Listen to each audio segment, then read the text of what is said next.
इंदौर विकास प्राधिकरण की योजना 171 से प्रभावित भूस्वामी अब अपने आंदोलन के निर्णायक मोड़ पर पहुंच चुके हैं। आज प्राधिकरण की बोर्ड बैठक के दौरान सैकड़ों प्रभावित जन मुख्यालय पहुंचे और शांतिपूर्ण प्रदर्शन कर अपनी मांगे रखी। इंदौर विकास प्राधिकरण की बोर्ड बैठक में आज शहर विकास के कई प्रस्तावों को स्वीकृति दी गई। बैठक में स्कीम नंबर 171 की पुष्प विहार कॉलोनी, श्री महालक्ष्मी नगर कॉलोनी सहित विभिन्न आवासीय कॉलोनियों को योजना से मुक्त किए जाने के प्रस्ताव को भी स्वीकृति दे दी गई है। अब इस प्रस्ताव को अंतिम निर्णय के लिए राज्य सरकार को भेजा जाएगा। राज्य सरकार के निर्णय के बाद ही उक्त कॉलोनियां स्कीम से मुक्त होगी। इंदौर विकास प्राधिकरण के अध्यक्ष संभाग आयुक्त दीपक सिंह ने बताया कि उक्त स्कीम में सहकारिता विभाग में पंजीकृत आवासीय कॉलोनियों को स्कीम से मुक्त करने की स्वीकृति दी गई है। शेष खुली जमीनों पर इंदौर विकास प्राधिकरण अपनी योजना लागू करेगा। इंदौर विकास प्राधिकरण के आज बोर्ड बैठक आयोजित की गई है। इसमें कुछ निर्माण कार्यों की स्वीकृति दी गई है। इसमें कुछ मास्टर प्लान के रूट्स हैं जो ऑलरेडी हमारी टाउन प्लानिंग स्कीम चल रही हैं या मास्टर प्लान की रोड बन रही हैं। उसमें कुछ एमपीबी के जो हाई टेंशन लाइन है उनके शिफ्टिंग के टेंडर्स की स्वीकृति हुई है। जो अपना संत श्री सेवालाल जी महाराज का जो फ्लाईओवर है फूटी कोठी पर, उसमें जो सर्विस रोड बननी है उसमें लगभग 2.43 करोड़ रुपए नगर निगम को दिए जा रहे हैं। सिंहस्थ के मद्देनज़र एक जो महत्वपूर्ण कार्य स्वीकृत किया गया है, MR10 पे जो हमारा रेलवे ओवर ब्रिज है उस पर 48.8 करोड़ का नया एक फ्लाईओवर बनाया जाएगा ताकि उज्जैन की तरफ MR10 से जाने वाले जो ट्रैफिक है वो सुगमतापूर्वक जा सके। आईडीए ने एक बहुत ही महत्वपूर्ण निर्णय ये लिया है कि जो हम मास्टर प्लान के रोड बना रहे हैं, जैसे MR11 है, MR12 है या दूसरी जो मास्टर प्लान की रोड है, वहाँ पर जो इस तरह के झुग्गे झोपड़ी या आवास हैं उनके शिफ्टिंग के लिए प्रधानमंत्री आवास योजना अर्बन 2.0 में हमने आवास बनाने का निर्णय लिया है और इसका पहला जो प्रोजेक्ट है उसकी आज स्वीकृति दी गई है बोर्ड द्वारा। अब ये प्रस्ताव पूरा शासन को भेजा जाएगा। स्कीम 134 में जो हमारा स्नेह धाम चल रहा है उसके पीछे एक पार्क को विकसित करने का हमने निर्णय लिया है। जो सुगम्य लाइब्रेरी जो डिफरेंटली एबल लोगों के लिए हम सुगम्य लाइब्रेरी बना रहे हैं देवी अहिल्या पुस्तकालय में, उसके लिए कंसल्टेंट की अपॉइंटमेंट की गई है। शीघ्र ही वो काम शुरू किया जाएगा। आज एक महत्वपूर्ण विषय रखा गया था स्कीम नंबर 171 के बारे में। इसमें जो कमेटी ने रिपोर्ट दी है उस पर आज बोर्ड में डिस्कशन हुआ है। इसके बाद इसके सारे वैधानिक पहलुओं को देखा गया है। स्कीम 171 में मोटे तौर पे 150 हेक्टेयर के आसपास ज़मीन है, जिसमें लगभग 20 हेक्टेयर शासकीय भूमि है और उसके बाद जो ज़मीन बच रही है लगभग आधी ज़मीन जो है बल्कि 60% विभिन्न कोऑपरेटिव हाउसिंग सोसाइटीज़ के पास है और लगभग 40% ज़मीन निजी भूमि धारकों के पास है।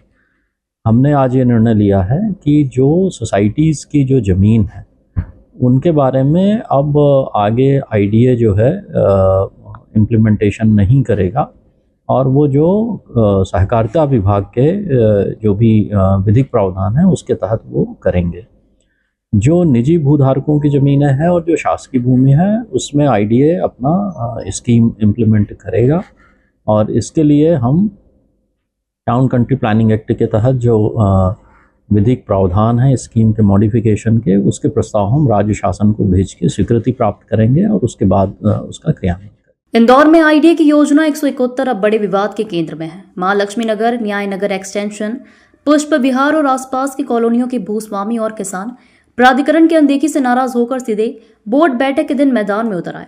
उनका कहना है समय पर भुगतान करने के बावजूद कानूनी प्रावधान लागू करने में जानबूझकर देरी की जा रही है। प्रदर्शनकारियों का आरोप है कि आईडीए ने योजना के तहत उनसे कुल 5 करोड़ 84 लाख रुपए प्रतिफल राशि के रूप में मांगे, जिसे सभी ने निर्धारित चालान के जरिए 22 दिसंबर 2024 तक जमा कर दिया। इसके बाद भी योजना को डिनोटिफाई करने की कानूनी प्रक्रिया में अनावश्यक विलंब किया जा रहा है। मध्य प्रदेश नगर तथा ग्राम निवेश संशोधन अधिनियम के अनुसार यदि अधिसूचित योजना पर प्रशासकीय स्वीकृति के 10% से कम खर्च हुआ है और भूस्वामी उस खर्च की प्रतिपूर्ति कर चुके हैं, तो ऐसी योजना स्वतः व्यक्तिगत मानी जाती है। योजना 171 इस श्रेणी में आती है, लेकिन आईडीए ने अभी तक इसे बोर्ड एजेंट में शामिल नहीं किया है। प्रदर्शनकारियों का कहना है कि पहले प्राधिकरण को यह अधिकार नहीं था, लेकिन अब संशोधित कानून में स्पष्ट प्रावधान है। फिर भी प्राधिकरण की चुप्पी और निष्क्रियता लोगों को आंदोलन के लिए मजबूर कर रही है। अब निगाहें इस बात पर है कि क्या इस शांतिपूर्ण लेकिन व्यापक जन संगठन के बाद आईडीए योजना 171 को विधि सम्मत तरीके से व्यापक घोषित करेगा या संघर्ष और लंबा खींचेगा। देखिए, आप सभी लोगों को ये मालूम है कि पूरे मध्य प्रदेश में प्राधिकरण जैसी एक एजेंसी है जो पूरे प्रदेश में जमीनों को लेकर अपनी योजना लगा के भूल जाता है। ये बीमारी सारे मध्य प्रदेश की है। इसको दूर करने के लिए विधान परिषद ने कानून तक को बदल दिया कि जनहित हो जाए, प्राधिकरण की स्कीमों में लोग मर ना जाए, परेशान ना हो। 17/2/20 को विधान में संशोधन करके विधानसभा ने ये ऑप्शन लाया कि जो भी 20-25 साल की योजनाएं हैं जो अभी भी निष्क्रिय है, जो पूरी नहीं की गई हैं, वो 17/2/20 की रात से स्वतः समाप्त हो गई हैं। उसमें आदेश जारी करने की जरूरत नहीं है। अगर वो निष्क्रिय रही है 10-20 साल, तो 17/2/20 की रात ही 12 बजे से वो सारे मध्य प्रदेश से समाप्त कर दी गई और जनहित के लिए ये कार्य उसने किया, जिसके हम लोग आभारी हैं।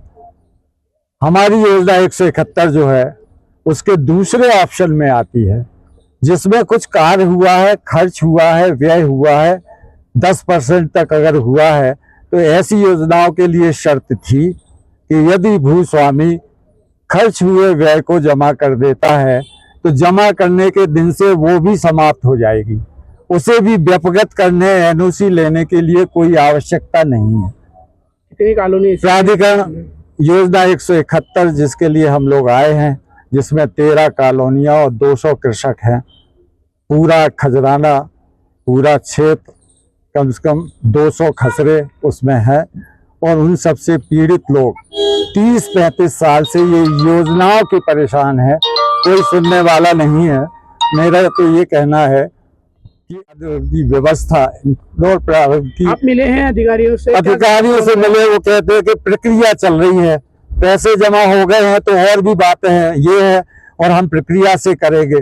तो हम लोगों ने कहा कि बोर्ड मीटिंग में रख करके जो भी डिसीजन हो ले लीजिए। 3 बार उसको टाल मटोल करके हम लोगों को निराश किया गया। आपका नाम बता दीजिए। NK मिश्रा, योजना 171 के आज आश्वासन दिया है कि हम आपको बोर्ड मीटिंग में रख रहे हैं।